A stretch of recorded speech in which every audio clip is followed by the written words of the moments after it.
Olá pessoal, bem-vindos à disciplina Física Moderna 1.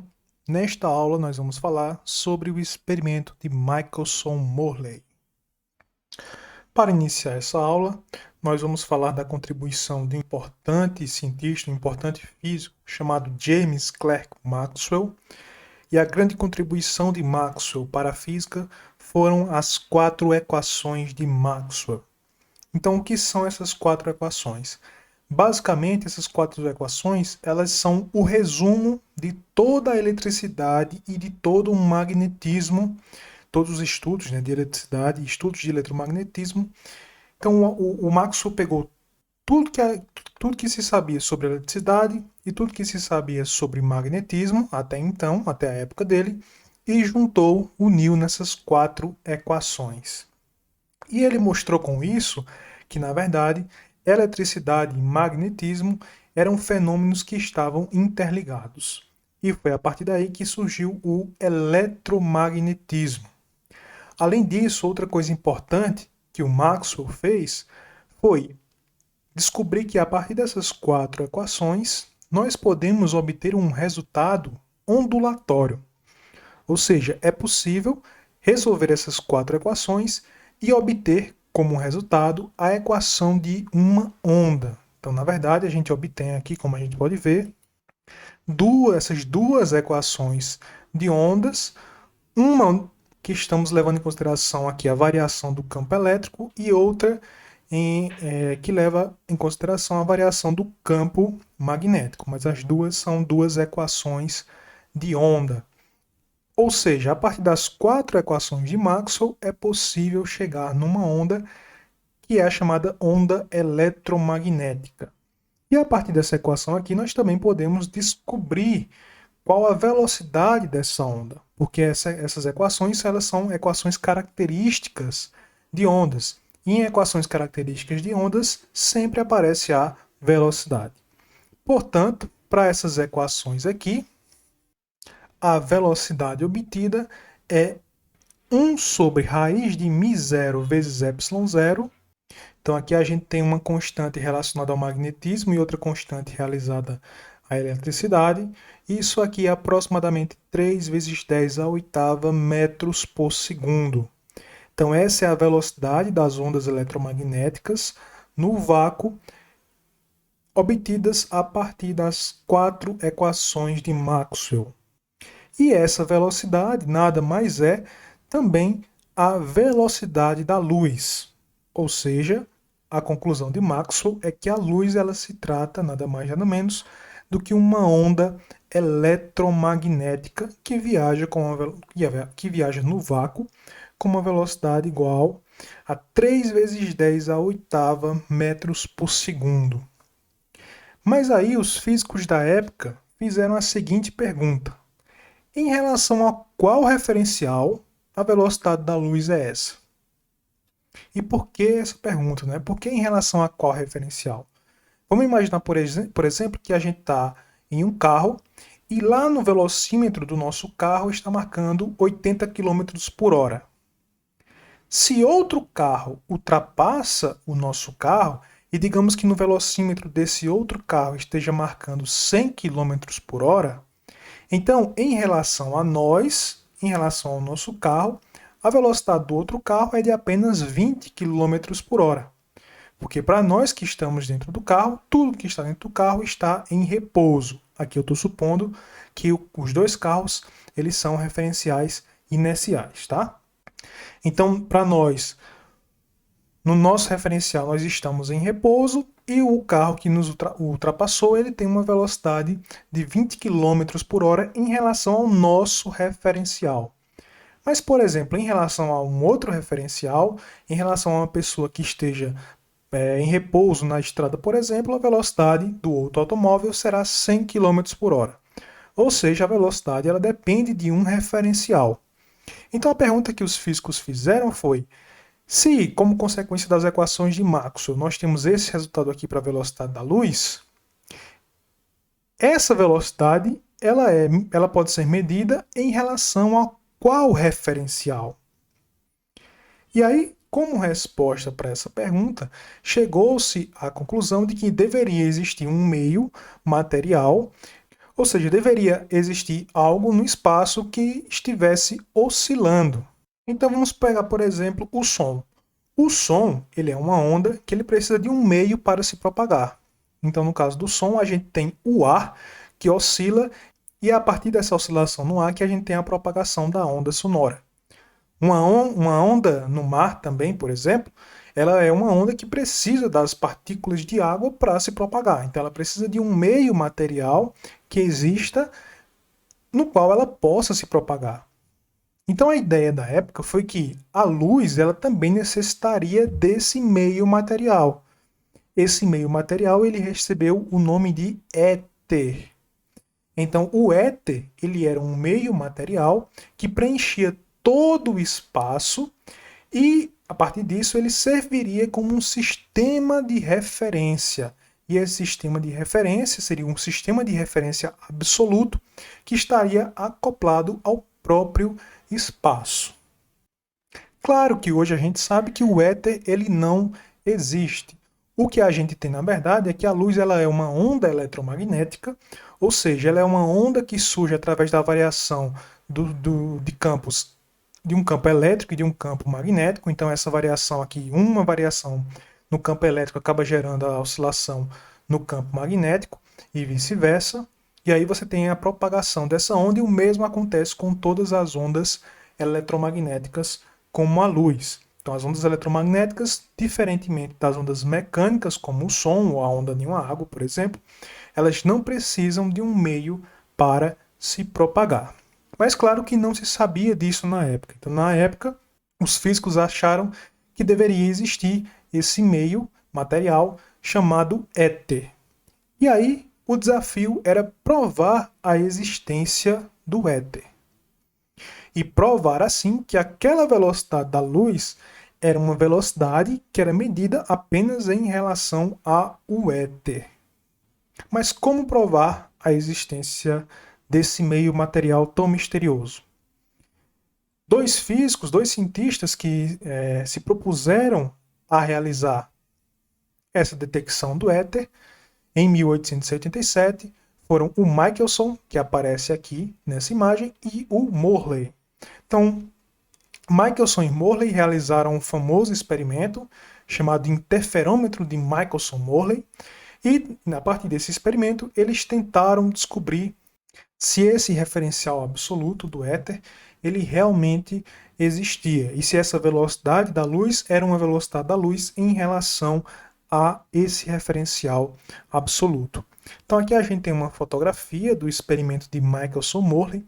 Isso aqui é um experimento muito grande, né, que eles fizeram, muito robusto. Para você ter uma ideia, o braço aqui desse interferômetro ele tem 11 metros de comprimento. Então é um interferômetro bastante grande. Vamos entender aqui como é que funciona esse interferômetro, né? Então aqui a gente tem uma série de espelhos, semi-espelhos, a gente tem um telescópio para observar aqui o padrão de interferência, enfim. Basicamente, um interferômetro, qualquer interferômetro, né, funciona da seguinte forma. Então a gente tem um emissor de luz, no caso aqui a gente tem um emissor de laser. Então esse emissor ele emite um raio laser, né? Essa luz do laser, quando chega aqui nesse semi-espelho, o que é que o semi-espelho faz? Ele reflete metade da onda e a outra metade ele deixa passar. Então aqui você vai ter uma onda, parte dessa onda, dessa luz, né, vem para cá, para esse espelho, e outra parte passa direto, vem para esse espelho aqui. Então esse semi-espelho ele vai dividir o feixe de luz em dois.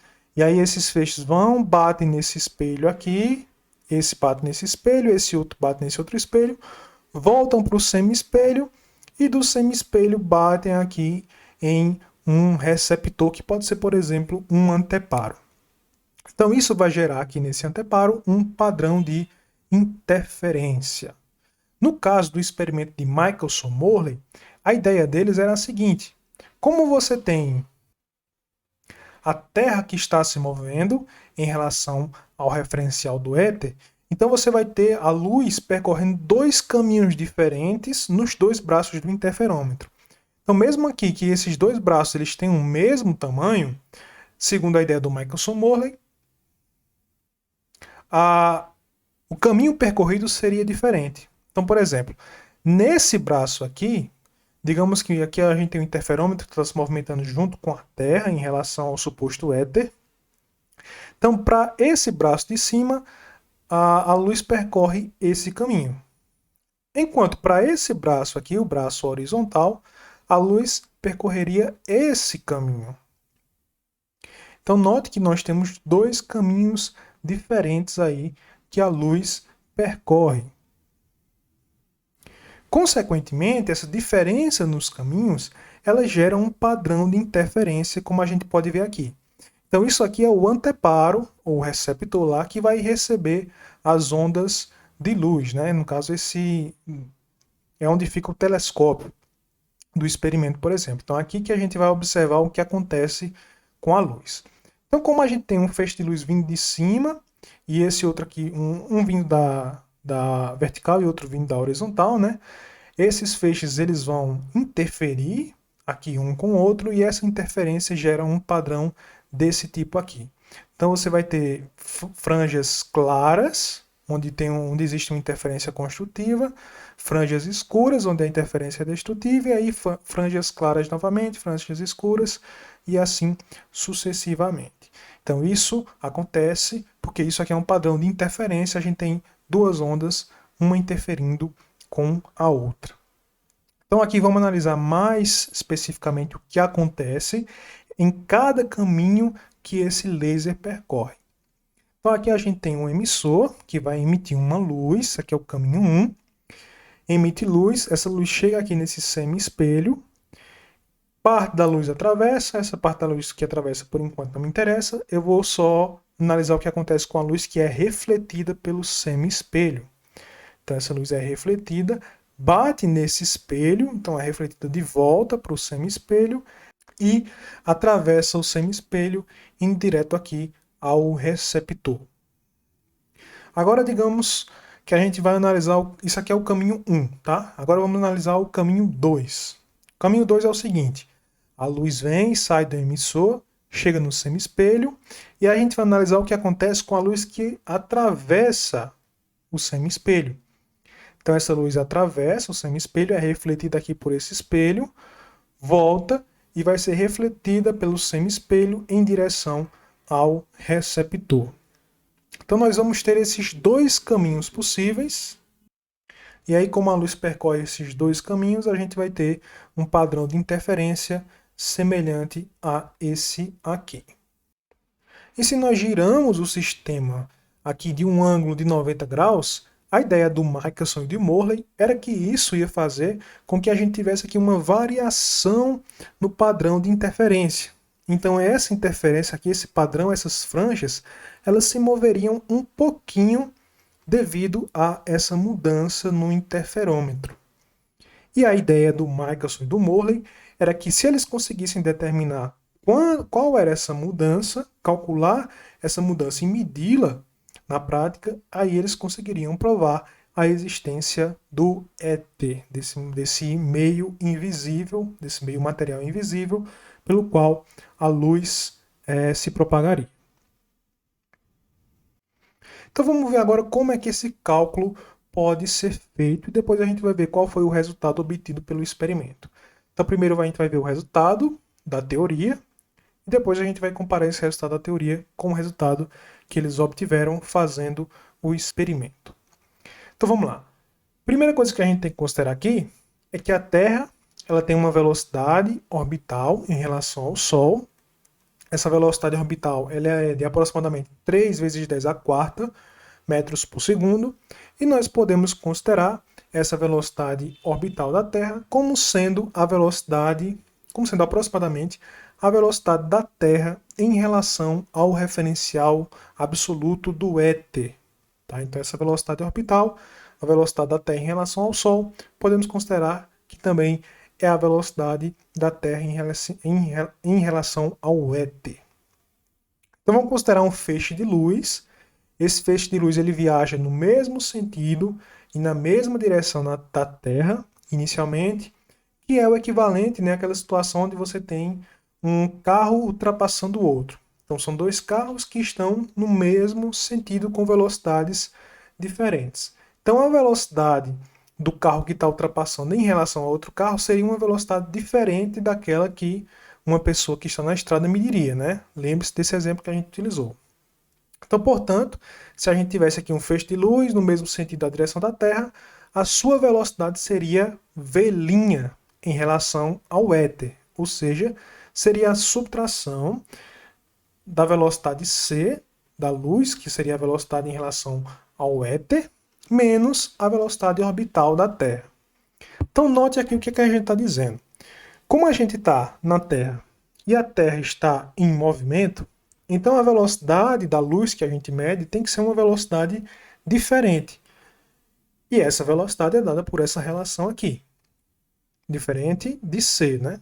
Então, a velocidade que a gente mede por estar se movimentando no mesmo sentido da luz vai ser a velocidade da luz em relação ao referencial absoluto menos a nossa velocidade, que é a velocidade orbital da Terra.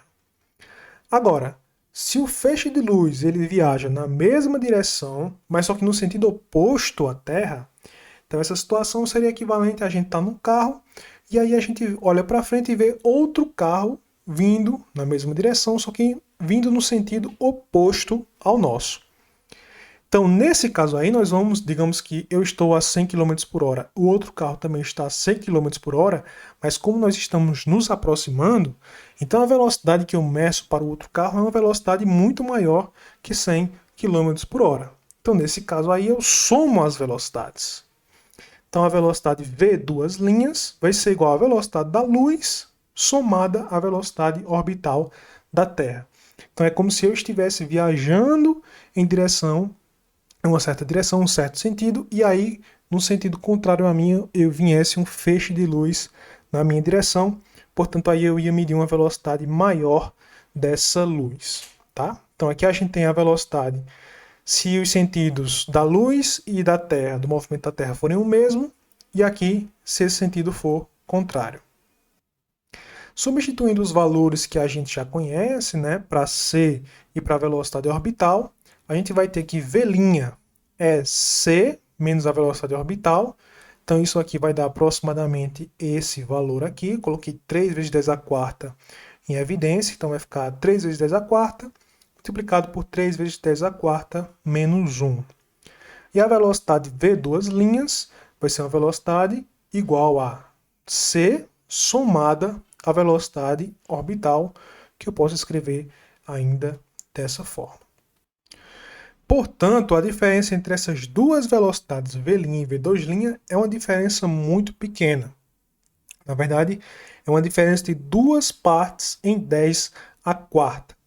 E essa diferença é uma diferença tão pequena que é difícil a gente conseguir medir essa diferença de velocidades de forma direta. A alternativa é utilizar o interferômetro de Michelson-Morley para fazer essa medição.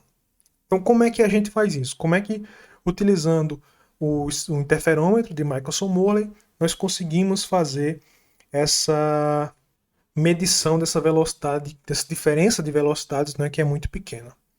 Basicamente, o que a gente tem que analisar aqui é o tempo que a luz leva em cada um dos dois caminhos. Então, em cada um dos dois caminhos, ela vai levar um tempo diferente. E se a gente girar o interferômetro, de modo que a gente mude a posição do referencial, aí nós vamos ter uma variação de tempo também, uma diferença de tempo, e a diferença de tempo total é o que gera aquela mudança no padrão de interferência. Então vamos lá. Vamos primeiro calcular aqui o tempo que o feixe de luz leva para percorrer o caminho 1. Caminho 1 é esse aqui, né? A luz vem, bate no semi-espelho, reflete aqui em direção a esse espelho, depois desse espelho reflete novamente e vai para o receptor. Esse é o caminho 1. Note que tanto o caminho 1 quanto o caminho 2, a luz ela tem que percorrer esse trecho aqui, ó, esses dois trechos, eles são iguais para os dois caminhos. Portanto, a gente pode desconsiderar esses trechos do cálculo e só analisar o movimento da luz nesse trecho aqui, para o caminho 1, e nesse trecho aqui para o caminho 2. Então, note aqui, ó, eu tenho a Terra se movimentando nessa direção, tá? Então, aqui eu tenho a velocidade orbital da Terra, v. Então, a Terra está se movimentando nessa direção e eu vou medir aqui o que acontece com o caminho 1. Então, vamos lá. Aqui eu vou ter dois tempos, né? Um tempo é o tempo que a luz leva para sair daqui, percorrer o braço do interferômetro, bater no espelho e voltar ao semi-espelho. Esse já é o outro tempo, né? Então, um tempo é para ela ir, outro tempo é para ela voltar.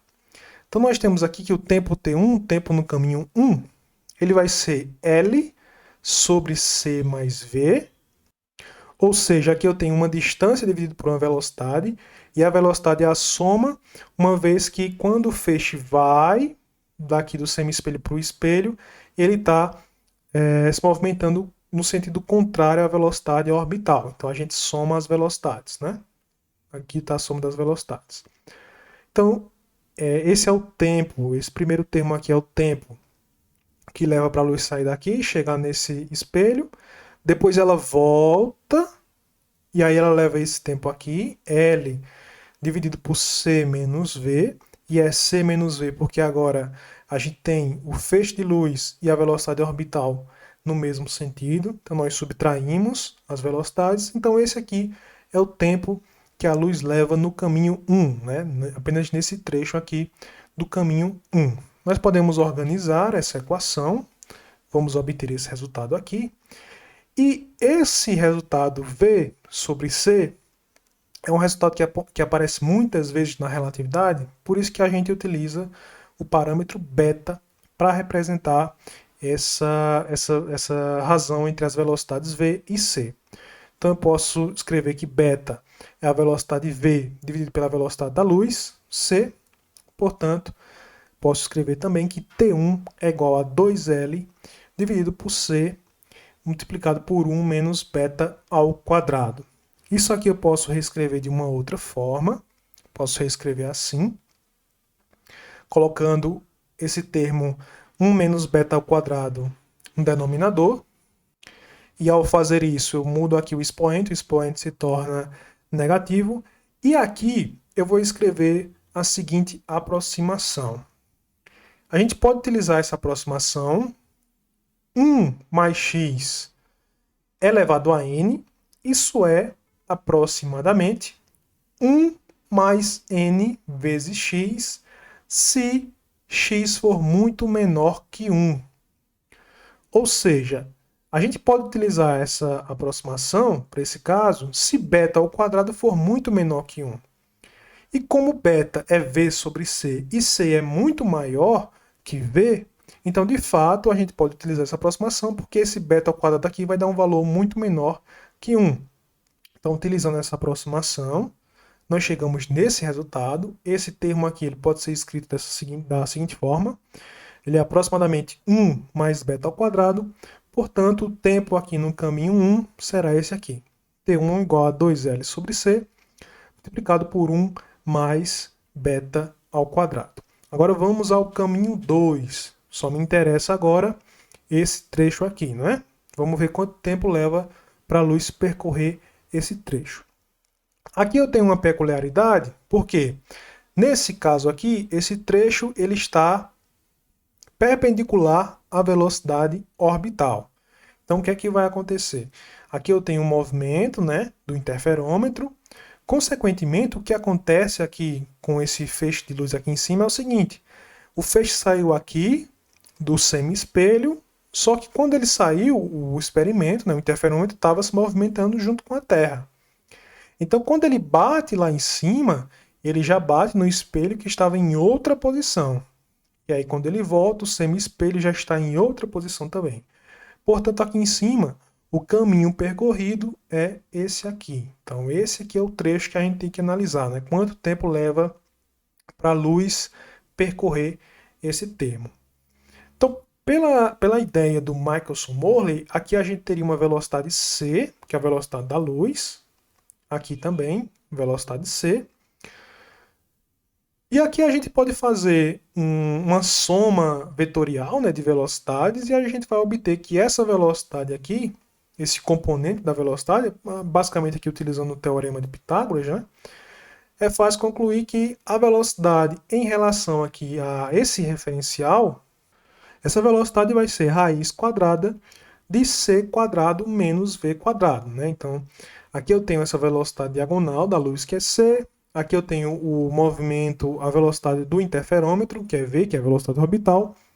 Portanto, fazendo aqui utilizando aqui o teorema de Pitágoras, eu concluo que essa velocidade aqui de subida e de descida, ela é igual a c raiz quadrada de c quadrado menos v quadrado.